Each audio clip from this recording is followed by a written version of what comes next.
नमस्कार दोस्तों, बहुत बहुत स्वागत है आप सभी का गवर्नमेंट एजुकेशन में। दोस्तों, मध्य प्रदेश पटवारी भर्ती अभी तक जो है वो उसका पदों पर संबंधित उम्मीदवार जो है वो अभी तक नहीं मिले हुए हैं, योग्य छात्र नहीं पाए जा रहे हैं।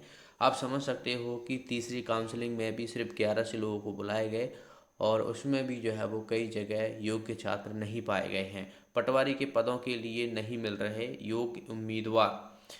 इसमें से आप देखोगे कि इंदौर में पटवारी के रिक्त पदों की पूर्ति के लिए उम्मीदवार ही नहीं मिल रहे हैं। शासन द्वारा पटवारी चयन भर्ती परीक्षा के उत्तीर्ण प्रतिभागियों के पदस्थापना देने के लिए अलग अलग जिलों में आवंटन किया गया।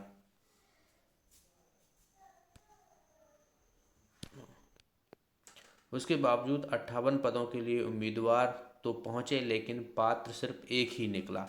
यानी ईएसवी के द्वारा जो फॉर्म भराए जाते हैं उसमें सीधा सा है कि स्टूडेंट के द्वारा जो है वो गलत जानकारी भर दी जाती है और उम्मीदवार छात्र ही नहीं मिलते हैं। मेरा मानना ये है कि ईएसवी को एक ऐसा परीक्षा प्रणाली बनाना चाहिए फॉर्म भरने की, जिसमें उम्मीदवार के जितने भी डॉक्यूमेंट्स हैं वो अपलोड कराया जाए। जिस तरीके से 10th की मार्कशीट, जाति और बात की जाए तो मूल निवासी प्रमाण पत्र वहाँ पर अपलोड कराए जाते हैं, उसी तरीके से जो है वो अन्य जानकारी जैसे कि संविदा कर्मी हो गया, भूतपूर्व सैनिक हो गया और अन्य चीज़ें हैं, उनके डॉक्यूमेंट वेरिफिकेशन अपलोड होने चाहिए। ज्ञात है कि पूर्व में भी 23 उम्मीदवार पटवारियों के पदों पर रिक्त रह गए थे और ये प्रणाली जो है वो अभी तक सॉल्व नहीं हुई है। वहीं आपको पता हो तो पटवारी घोटाले में अभी तक रिपोर्ट सामने हमें देखने को नहीं मिली है, जिससे साफ साफ चीज़ें नज़र आती हैं कि उम्मीदवार जो योग्य थे उनको साफ साफ बाहर कर दिया गया और सीधा सीधा नॉर्मलाइजेशन में 10-10 7-7 नंबर कम करके जो है वो उम्मीदवार को बाहर किया गया है।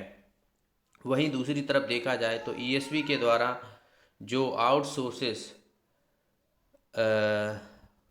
पदों पर जो है वो भर्तियां हो रही हैं, जैसे कि आउटसोर्स के भरोसे सरकार पर 10 लाख कर्मियों को ना सही वेतन मिला है और ना ही सुविधाएं।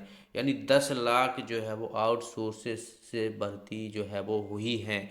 जो उम्मीदवार मेहनत करके, पढ़ाई करके, डिग्री लेके, डिप्लोमा लेके एक आशा करता है कि हमें परीक्षा के माध्यम से जो है वो हम भर्ती होंगे, लेकिन वहीं दूसरी तरफ जो है वो आउटसोर्सेस के थ्रू जो है वो पदों पर भर्ती की जाती है।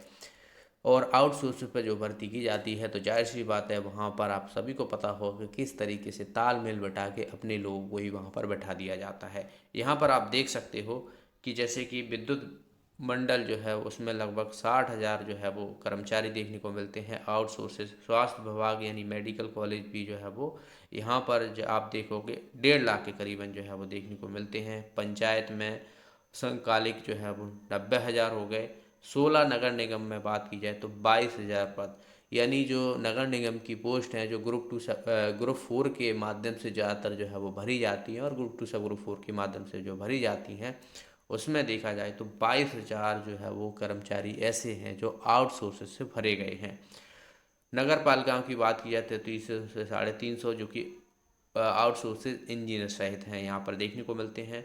और जो सभी विभागों में कंप्यूटर ऑपरेटर हैं तो वहाँ पर कंप्यूटर की ऑपरेटर की तो हर जगह ज़रूरत पड़ती है, कोई सा भी विभाग हो तो वहाँ पर तो आप देखोगे 2.5 लाख के करीबन जो है वो आउटसोर्सेज से भरे गए हैं। यानी जो लोग, जो स्टूडेंट मेहनत करके डिग्री करता है, कंप्यूटर का डिप्लोमा, आईटीआई या डिग्री के माध्यम से अपनी ग्रेजुएशन पूरी करता है, उनको दरअसल मौका ही नहीं मिल रहा है। सरकार भर्तियों की तो बात करती है लेकिन सही तरीके से कहीं भी भर्तियां नहीं देखने को मिलती है।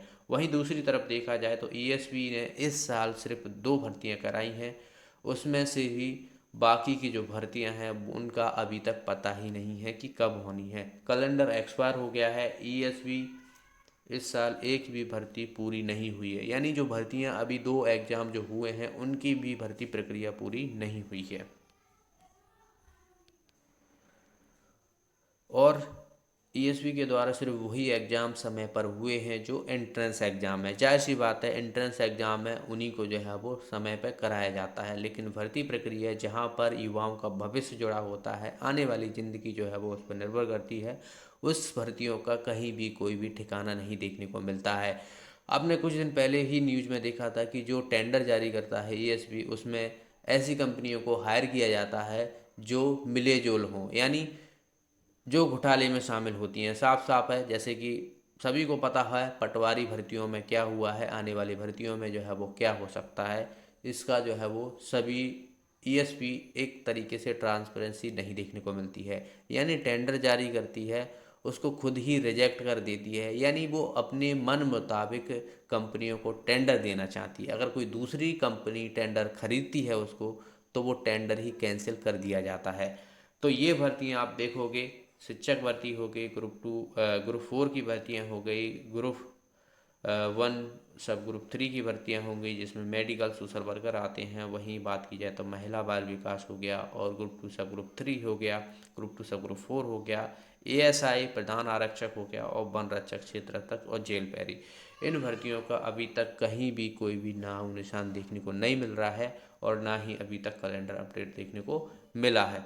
मध्य प्रदेश के युवाओं को मेरे हिसाब से ये करना चाहिए कि एक आंदोलन अब इसके लिए भी होना चाहिए कि ये परीक्षाएं जो कैलेंडर जारी करता है उस पर कितना खड़ा उतरता है, ये तो सभी को पता है। यानी ये सभी जो कैलेंडर निकाले जाते हैं वो सब के सब झूठे देखने को मिलते हैं। सिर्फ आपको शांत रखने के लिए ये कैलेंडर जारी करते हैं, परीक्षाएं टाइम पे नहीं होती हैं, और युवा अपना समय सिर्फ बर्बाद करता है। युवा ओवरेज हो रहा है।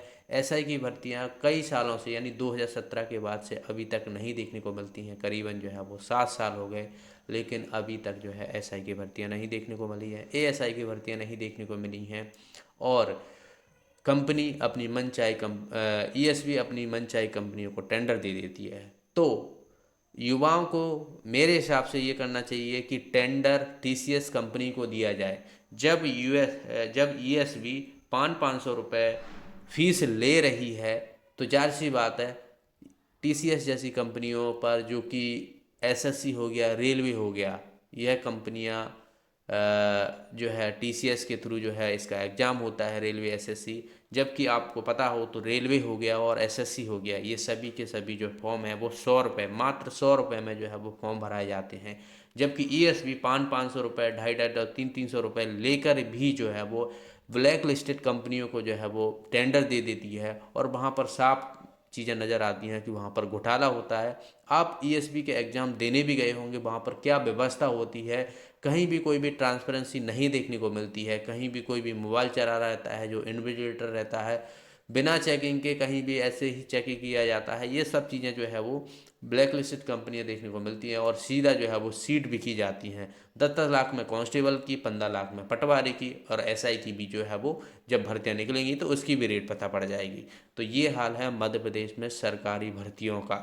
जब तक मध्य प्रदेश का युवा जागेगा नहीं, इन सब के खिलाफ बोलेगा नहीं, तब तक यह मध्य प्रदेश में चलता रहेगा।